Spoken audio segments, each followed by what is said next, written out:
अवघ्या काही दिवसात अयोध्येत राम मंदिरात प्रभू श्रीरामांचे प्राणप्रतिष्ठा होणार आहे। या दिवसांची 500 वर्षांची प्रतीक्षा आता संपली आहे। या दिवसाची अनेक पिढ्या वाट पाहत गेल्या। या दिवसाची फक्त मीच नाही तर अनेक जण वाट पाहत होते। या लढाईत किती लोकांचा जीव गेला माहीत नाही। एक क्षण विचार करा की 16व्या शतकातही अयोध्येत राम मंदिर पाहण्याचे स्वप्न पाहणारे अनेक लोक होते।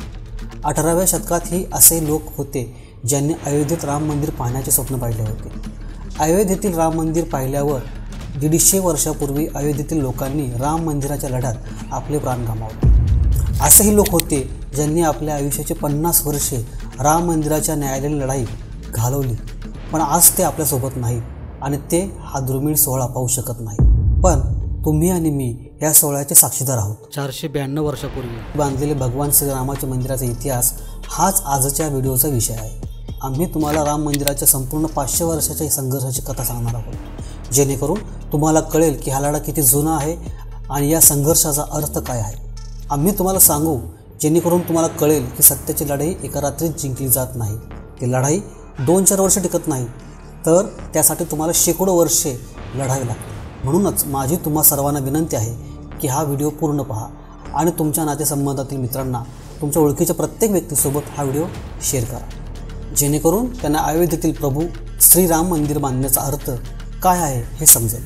एक गोष्ट समजून घ्या, बाबरने 1528 साली अयोध्येतील भगवान श्रीरामाचे मंदिर पाडून तेथे मस्जिद बांधली। पण त्यापूर्वी फार कमी लोकांना याबद्दल माहिती आहे की भगवान श्रीरामांचा पुत्र कुश यांनी अयोध्येत पहिले श्रीरामाचे मंदिर बांधले। एकट्या अयोध्येत सीतारामांची 3000 मंदिरे बांधली गेली होती। यातील अनेक मंदिरांची अवस्था इसवी सन पूर्व 5व्या शतकात खराब झाली। त्याच काळात उज्जैनचे राजा विक्रमादित्य आले, अयोध्येत गेले आणि तिथल्या अनेक मंदिराची पुढील अनेक वर्षे डागडुजी करून घेतली।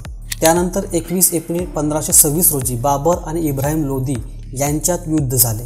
1528 पर्यंत बाबरचे सैन्य अयोध्येला पोचले असे म्हणतात। भारतात मुघल राजवटीची मुळे तशी खूप खोलवर होती। बाबरच्या सांगण्यावरून त्याचा सेनापती मीर बाकी याने मुख्य मंदिर पाडून नष्ट केले।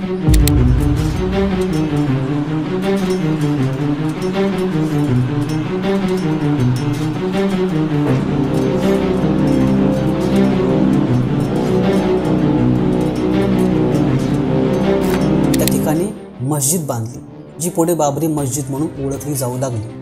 त्यानंतर 150 वर्षे उलटून गेली।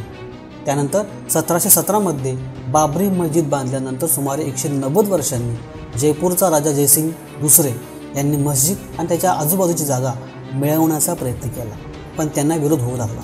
ही जागा हिंदूंची होती आणि त्यांची श्रद्धा काय होती हे राजा जयसिंग यांना चांगलेच माहीत होते। जयसिंग राजांचे त्यावेळच्या मुघल राज्यकर्त्याशी संबंधही चांगले होते, पण त्यांना काही मुघलांनी ती जागा दिली नाही।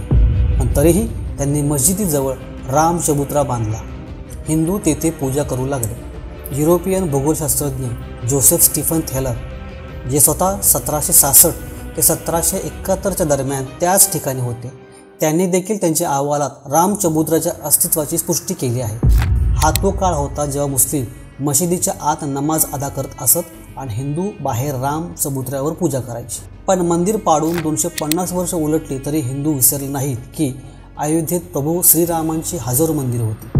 रामाचे मंदिर पाडून तिथे मस्जिद बांधली ही गोष्ट आजतागायत ते कधीच विसरले नाहीत। 1813 मध्ये प्रथमच बाबरने राम मंदिर पाडून मस्जिद बांधल्याचा दावा हिंदू संघटनाने केला। फैजाबादच्या ब्रिटिश अधिकाऱ्यांनीही त्यांच्या अहवालात उल्लेख केला होता की मशिदीत हिंदू मंदिरासारख्या कलाकृतींचे अवशेष सापडले आहेत। माजी IPS अधिकारी किशोर कुणाल यांनीही त्यांच्या अयोध्या रिव्हिजिटेड या पुस्तकात या घटनेचा उल्लेख केला आहे। त्यानंतर 1838 मध्ये ब्रिटिश सर्वेक्षण मॉन्टेगो मेरी मार्टिन यांनी एक अहवाल तयार केला।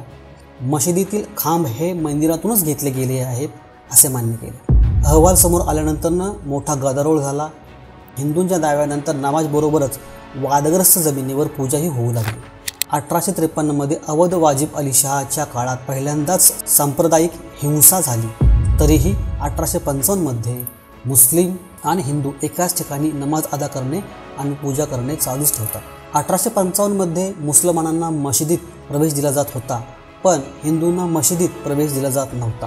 अशातच बाबरी मस्जिदपासून 150 फूट लांब चबुतऱ्यावर पूजा करणे हिंदू चालूच ठेवतात। यानंतर 1855मध्ये म्हणजे साधारण 138 वर्षानंतर हे प्रकरण कोर्टात पोचले। त्यावेळी निर्मोही आखाड्याचे महंत रघुवर दास यांनी राम चबुतऱ्यावर छत्री बसवण्यासाठी अर्ज केला होता, पण कोर्टाने त्यांची विनंती फेटाळून लावली। या घटनेवरून हे माहीत होते की निर्मोही आखाडा राम मंदिराची लढाई किती दिवसापासून लढत आहे। त्यानंतर 1934मध्ये अयोध्येत पुन्हा दंगल झाली आणि त्या दरम्यान बाबरी मशिदीची भिंत तोडली गेली। नंतर पुनर्बांधणी केली जाते, पण तिथे नमाज अदा करणे कायमचे बंद होते। तुम्ही बघा, हा तो काळ होता जेव्हा देश ब्रिटिशांच्या अधिपत्याखाली होता। त्यावेळी काँग्रेसच्या अजेंड्यात कुठेही राम मंदिर नव्हते ना, तेव्हा संघ इतका मजबूत होता।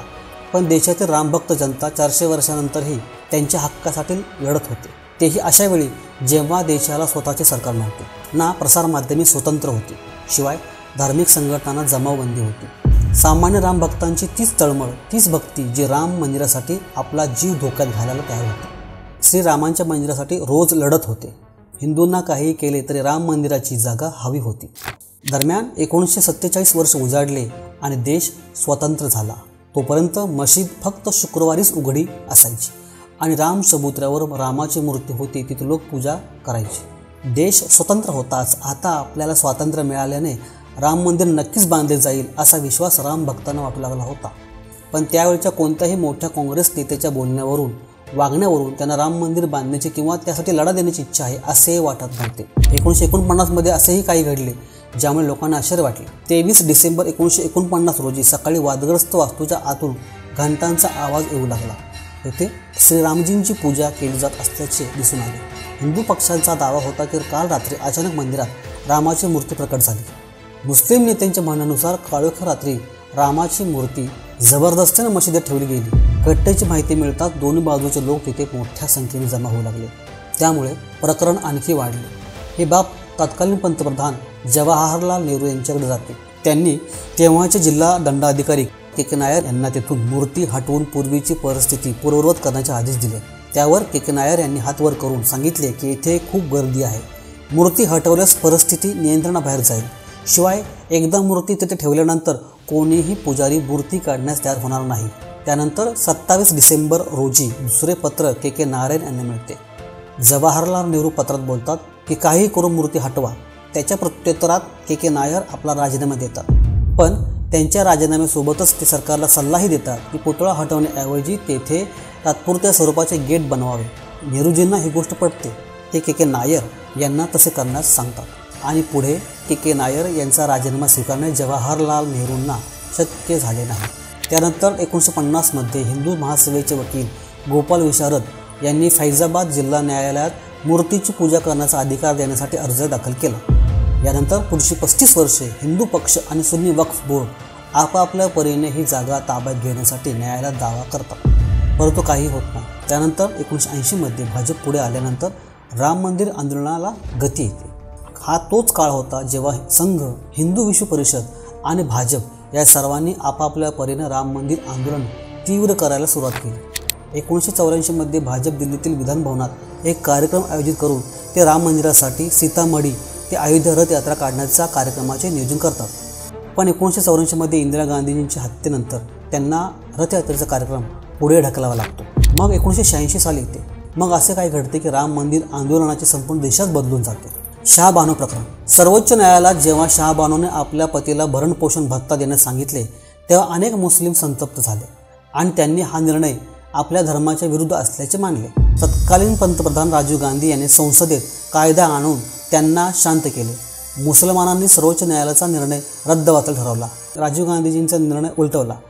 या पावलाने हिंदू संतापले, ते राजीव गांधींना मुस्लिम तुष्टीकरण मानतात असा समज पसरू लागला। यानंतर राजीव गांधींनी हिंदूंना खुश करण्यासाठी बाबरी मशिदीचे कुलूप उघडले आणि आता राजीव सरकारने तेथे पूजा करायला सुरुवात केली। या निर्णयामुळे मुस्लिम संतप्त झाले आणि 16 फेब्रुवारी 1986 रोजी मुस्लिम नेत्यांना भेटून बाबरी मशीद कृती समितीची स्थापना केली। त्यानंतरच्या काही वर्षात लालकृष्ण अडवाणीजींनी सोमनाथ ते अयोध्या अशी 10,000 किलोमीटरची रथयात्रा काढली। रथयात्रा दरम्यान अडवाणींना बिहारमधील समस्तीपूर येथे अटक करण्यात आली। ज्या दिवशी अयोध्येत रथयात्रा संपणार होती त्या दिवशी मोठी घटना घडली। मोठ्या संख्येने कारसेवक अयोध्येत पोहोचले आणि वादग्रस्त वास्तूवर झेंडा फडकवला। गर्दीवर नियंत्रण ठेवण्याच्या प्रयत्नात तत्कालीन मुलायम सरकारने गोळीबार केला। ज्यात अनेक कारसेवक शहीद झाले। त्यानंतर एक असा दिवस येतो जो अनेकांना आठवतो। काही लोक शौर्य दिवस किंवा काही लोक काळा दिवस म्हणून साजरा करतात। तारीख होती 6 डिसेंबर 1992। 2 लाख कारसेवक अयोध्येत पोहोचले। त्यावेळी कल्याण सिंह हे यूपीचे मुख्यमंत्री होते आणि PV नरसिंह राव हे देशाचे पंतप्रधान होते। ते म्हणाले की कारसेवक अयोध्येला पोहोचल्यामुळे यापूर्वी कल्याण सिंह यांनी न्यायालयात आश्वासन दिले की ते संरचनेचे म्हणजे बाबरी मशिदीच्या पूर्ण ढाच्याचे कोणतेही नुकसान होऊ देणार नाही। कल्याण सिंह यांनीही पोलिसांना जमावावर गोळीबार न करण्याचे आदेश दिले होते, पण तिथे इतक्या मोठ्या संख्येने लोक पोहोचल्यानंतर जे व्हायचे नव्हते नेमके तेच घडले। 6 डिसेंबर 1992 रोजी 1:55 पहिला घुमट तोडण्यात आला। नंतर 1.5 तासानंतर दुपारी 3:30च्या सुमारास दुसरा घुमट पाडण्यात आला आणि 5च्या सुमारास 3ही घुमट तोडून टाकण्यात आले। त्यानंतर अवघ्या 1.5 तासाने यूपीमध्ये राष्ट्रपती राजवट लागू करण्यात आली। कल्याण सिंह यांनी आपल्या पदाचा राजीनामा दिला। त्यानंतर दंगलीत सुमारे 1000 लोकांना आपले प्राण गमवावे लागले। मुंबईत झालेल्या जातीय दंगलीत 900 जणांना प्राण गमवावे लागले। यानंतर संपूर्ण परिसरात शांतता पसरली। या खटल्याबाबत 7 वर्ष कोर्ट चालले, पण 90च्या दशकात भाजप पुन्हा केंद्रात आल्यानंतर संपूर्ण हिंदू संघटना पुन्हा राम मंदिर आंदोलनाबाबत सक्रिय झाल्या। प्रथम देशभरात सुरू असलेले खटले एकाच ठिकाणी एकत्र आणले गेले। त्यानंतरच्या काळात ISIने म्हणजे भारतीय पुरातत्व सर्वेक्षणाला या प्रकरणाची चौकशी करण्याचे सांगितले आणि पूर्वी तेथे काय होते हे शोधून काढले। ISIने आपल्या अहवालात स्पष्ट केले की विवादित संरचनेच्या खाली सापडलेले अवशेष हे हिंदू मंदिराचे होते। हा ISI अहवाल पहिला पुरावा होता। त्यानंतर प्रत्यक्षात तेथे हिंदू मंदिर असल्याचे सिद्ध झाले। या ISI अहवालाच्या आधारे न्यायालयाने वादग्रस्त जमीन राम जन्मभूमी म्हणून घोषित केली। राम जन्मभूमी ट्रस्ट, निर्मोही आखाडा आणि सुन्नी वक्फ बोर्ड यांच्यात समान प्रमाणात विभागून दिली, पण तीनही पक्षांनी न्यायालयाचा निर्णय मान्य केला नाही। त्यानंतर 2011 मध्ये हे प्रकरण सर्वोच्च न्यायालयात पोहोचले, परंतु तेथेही 7 वर्षे सुनावणी झाली नाही। मध्यस्थी समिती स्थापन करून परस्पर संमती साधण्यात आली। या खटल्यावर तोडगा काढण्याचा प्रयत्न केला जातो आणि त्यानंतर कोणताही निर्णय होत नसताना सर्वोच्च न्यायालयाने खटल्याशी संबंधित सर्व कागदपत्रांचे इंग्रजीत भाषांतर करण्यास सांगितले। त्यानंतर ऑगस्ट 2019 मध्ये संबंधित सर्व पक्षकारांची सुनावणी झाली।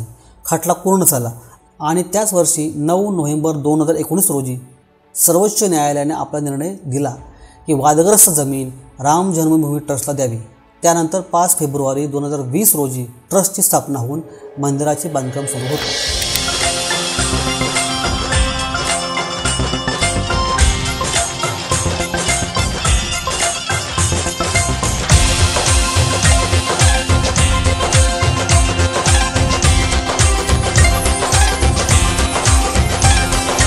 1528 मध्ये राम मंदिर पाडलेल्या ह्या घटनेला 492 वर्षे पूर्ण झाली आहे। पुढे त्याच अयोध्येत त्यांच्या जन्मभूमीवर पुन्हा प्रभू श्रीरामाचे मंदिर बांधले जाणार आहे। सत्याचा लढा हा केवळ 1-2-1.5 वर्षाचा नसून शेकडो वर्षांचा आहे हे आपल्याला कळायला हवं। नाहीतर इतक्या वर्षानंतर कोणाला काय समजले की ज्या राम मंदिरासाठी आपण आज आनंदी आहोत त्याच राम मंदिराची चिंता राजा जयसिंग यांनाही होती।